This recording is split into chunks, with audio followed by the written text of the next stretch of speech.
Hello everyone, welcome back to When Saturdays Come.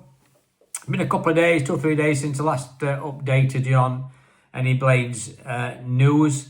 As you can imagine, there's a great lot of content or appetite for content out there regarding Sheffield United. Like I said before, I think we've got to be a little bit patient. I've heard little bits of news coming out. I wouldn't say anything definite is going to happen this week, but you never know, they might be. We'll see towards the end of the week. Little bits and bobs that you might be interested in. But obviously, you'll have seen on social media about Blades Academy, and they signed 11 players this week. I mean, all contracts generally run out or start at the beginning of July or the end of June. So this is nothing new. It's just the Blades are tying down these academy players, and it's really good that they do that, because the players themselves, they can knuckle down now and start working hard in the close season to try and get noticed by the managers, whichever age group they're in, under 18s or under 23s or whatever, under 21s. So they know where they are now, and it's good that the club have tied everybody down who they want, and they can move forward now and hopefully carve out a career for themselves. I'm actually looking, the few players that you might have known, you'll probably have heard of Zach Giggs, Ryan Giggs' son. He's been down at the academy. I think he might have had 2 seasons now, I think. So I think they tied him down to a contract. Sam Culchin, he's been around a little while, so he's signed on for a year or 2. There's other lads. I've got a list actually, so you're gonna have to bear with me. So a kid signed from Aston Villa, who's left their club. Mike Sasante, Beaky, I think his name is, something like that you pronounce it. So he's signed from Aston Villa. Robert Adams from Arsenal, he came from the same route as City Peck. So not different circumstances, of course. So he's come up from Arsenal to signed on for the academy. So that'll be a good move for him coming up from down the south.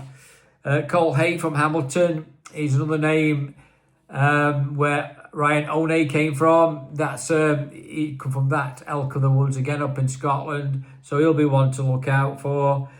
We actually paid a fee for somebody at Cliftonville, Emmett Morrison, so from Northern Ireland. So he's signed on for a fee from their academy, and I know they wish him well. They think a lot of him down at Cliftonville. So he's come and joined us, which is great. Good news for him. Eaton Gold, a goalkeeper, he's signed on as well. He's in the new face. We could have a look forward to looking at in the new year, in the new season. Beg your pardon, under 18s. Lots of Ben Murray, Charlie Bulmer, he's a striker. Kian Barrett, Underwood, Marley Paul Pearson, he's a midfield lad.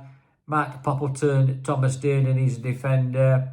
So all those lads have penned a deal, and we wish them all the good luck. And we know how hard it is to finding or carrying out a career, and hopefully they can do it in the under 18s, under 21s, and make the mark and show that they're worthy of another contract when this one runs out. Just a few little bits regarding... Did you see that on X about Michael Cooper in Everton? Do you know they must be part of Disney Group, offering £5 million for him to sit on a bench? You know, are we stupid? I don't think Michael Cooper's stupid. He couldn't sit on a bench in Premier League and watch Pickford playing, or whoever it is who's in their goal all season. That's not going to do his career no good whatsoever. And...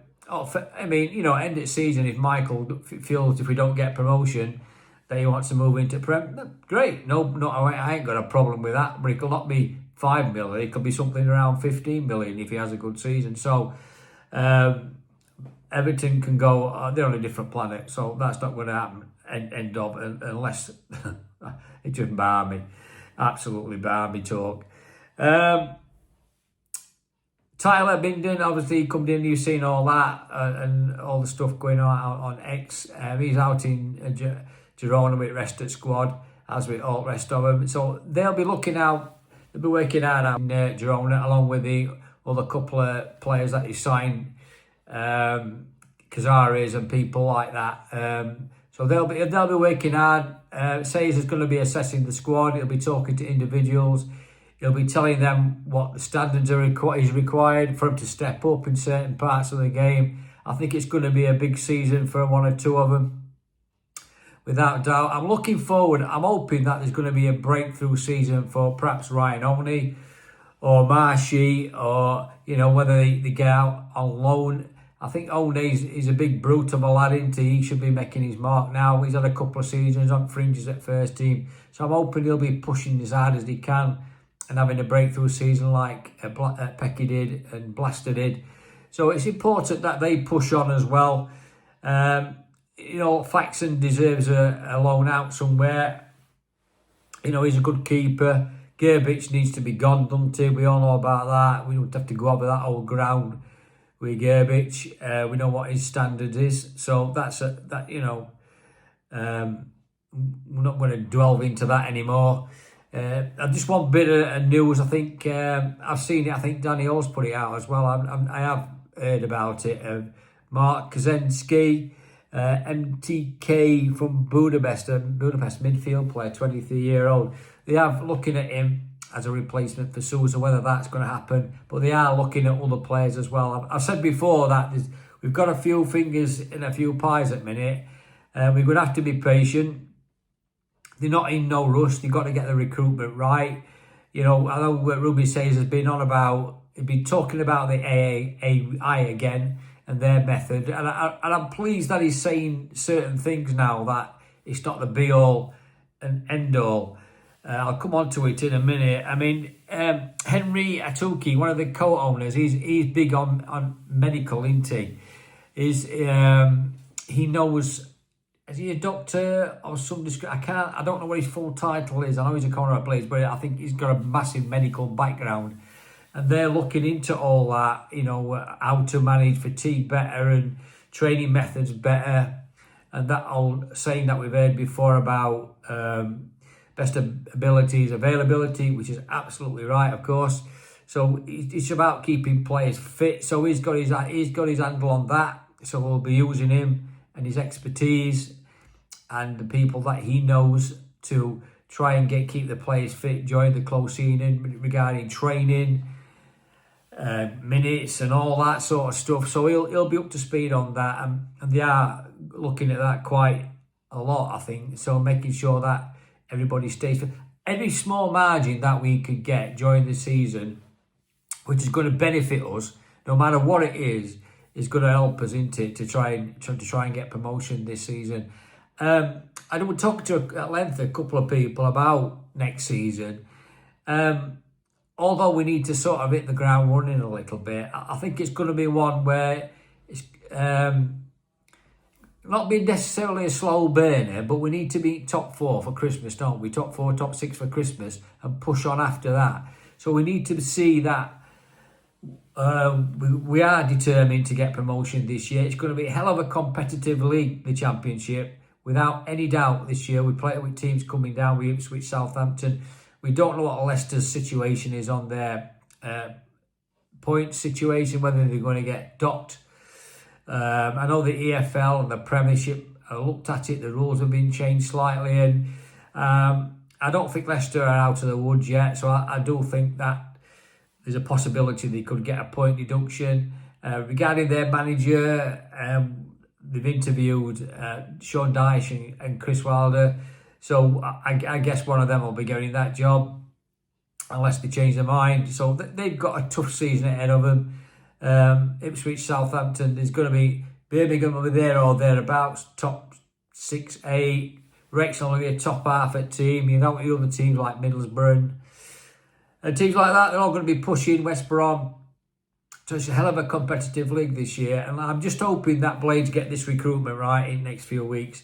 I know they're working hard behind the scenes to get players in. There's going to be lots of rumours flying around regarding Gus and and Nell and people like that. Regarding Gus, I think PSV have been sniffing around a little bit. I'm not nothing concrete.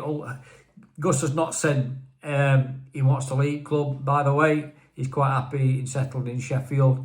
So there's no reason why he'd want to go to Wales. We had a massive offer for him anyway. Anel, I don't know. I've not heard anything about. Rian's out of contract now, so he can pick and choose where he wants to go. So that's another thing. So there's lots of stuff going off in the background. I think we need to sit tight a little bit and just wait for things to develop.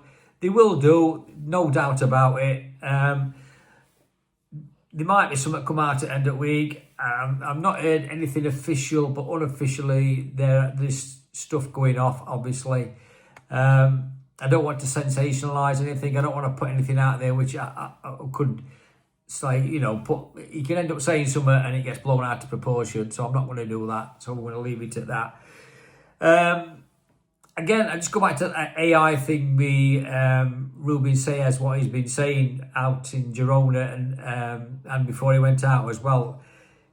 The AI thing is a tool to use. It's not the be all and end all. There's lots of things to look at regarding all that sort of stuff. It's just one part of the equation when we sign in a player. You've got to look at the whole package of a player.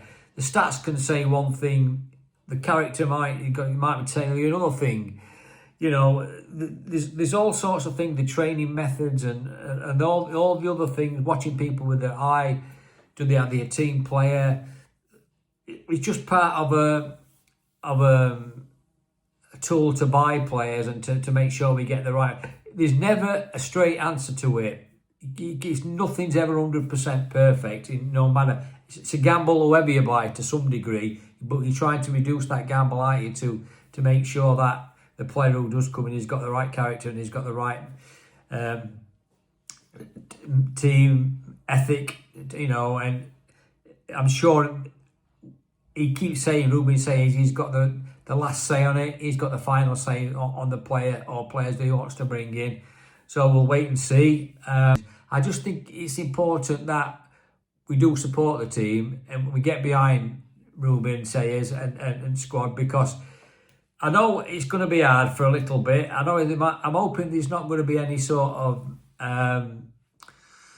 not a meltdown. I think it's difficult when you've lost at Wembley and players are professional footballers and they're only human beings like we are, and they've got to put it behind them straight away or as much as they can and start new season, slates wiped clean, go again, and just see if we can finally get over the line, whether it's by automatic or the dreaded playoffs, which we're not going to talk about, are we? So look. But thanks for watching. Really appreciate it. Thanks for a couple orders for the t-shirts, by the way. I appreciate that as well. So let's keep the channel going forward. It's doing great at the minute. Thanks very much for your comments. I do reply to everybody, or 99.9% of them anyway. So thanks for them. So I'll speak to you soon. If there's anything in the next day or two, I'll jump back on and I'll fill you in, and I'll let you know all the info on who's coming in or maybe going out. You never know, do you? So, up the blades. Speak to you soon.